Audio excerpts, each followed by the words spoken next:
سوچنے کا ایک عظیم فائدہ یہ ہوگا، اللہ پہ آپ یقین کے ساتھ کچھ سوچیں گے، آپ جیسے سوچتے جائیں گے اللہ کہتا ہے میں اپنے بندے کے ساتھ ویسے ہی کرتا جاؤں،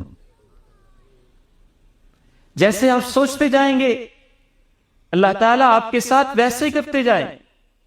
اس لیے اللہ تعالیٰ نے منافقین کے بارے میں تبصرہ کیا، الظانین باللہ ظن السوء، جو منافق لوگ ہیں وہ ہر وقت اللہ کے بارے میں بری سوچیں سوچتے رہتے ہیں۔ اللہ کو میں ہی نظر آیا تھا، میرے اوپر امتحان آنا تھا، میں نے ہی بیمار ہونا تھا، مجھے ہی چوٹ لگنی تھی، میرے ہی بچے کو یہ ہونا تھا، میری ہی بیٹی کو یہ ہونا تھا، میں ہی لکھا تھا آزمائش کے لیے، میرے ساتھ ہی یہ مسئلہ ہونا تھا۔ اتنی غلط سوچ اللہ کی تقدیر کے بارے میں جب انسان سوچتا ہے تو اللہ بھی کہتا ہے جیسے تو نے سوچا ویسے ہی ہو۔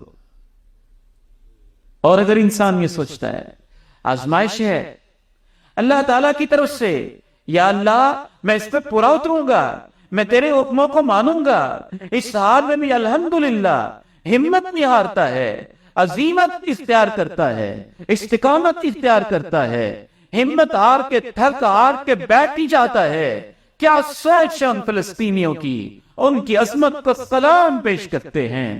ایک ایک بندے نے 10 لاشیں اٹھائی ہیں، میں نے ایک بھی شکوے کا لفظ ان کی زبان سے آج تک نہیں سنا۔ ایمان والی سوچ ہے، یقین والی سوچ ہے۔ پتھر پیٹ میں بندے ہوئے ہیں، کھانے کے لیے کچھ موجود نہیں، حالات خطرے میں ہیں، اور اللہ کے پیارے نبی علیہ السلام خندق کی کھدائی کر رہے ہیں، کھدائی بھی مشکل ہو رہی ہے، اور آپ ایک پتھر پہ کدال لگاتے ہیں، اور آپ کی سوچ اتنی اعلیٰ ہے، آپ فرماتے ہیں شام کے خزانے اور محل بھی اللہ نے مجھے دے دیے۔ غار پہ بسے ہوئے ہیں، دشمن تعاقب میں ہے، سر کی قیمت لگی ہوئی ہے، اور دشمنوں کی آوازیں آ رہی ہیں، جناب صدیق گھبرائے ہوئے ہیں۔